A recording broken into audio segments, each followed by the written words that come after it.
সম্মান বিশ্ব মুসলমান, হারিয়ে সম্মান বিশ্ব মুসলমান।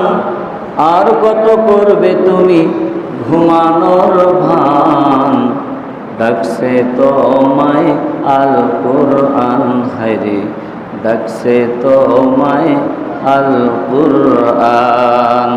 আল্লাহুম্মা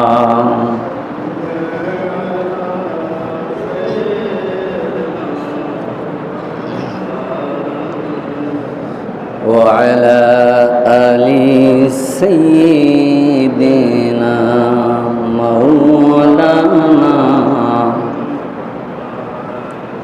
বাংলাদেশের ঐতিহ্যবাহী স্বনামধন্য লালমনিরহাট জেলা পাটগ্রাম উপজেলা বাউড়া নবীনগর কেন্দ্র ঈদগাহ জামে মসজিদের সম্মানীয় স্বনামধন্য মান্যবর জনাব সভাপতি সাহেব, মহান আল্লাহ পাক রব্বুল আলামিন ভাইয়ের সেহাতে কুল্লি হায়াতে তাইয়্যিবা দান করুন। সকলেই বলছি আল্লাহুম্মা আমিন।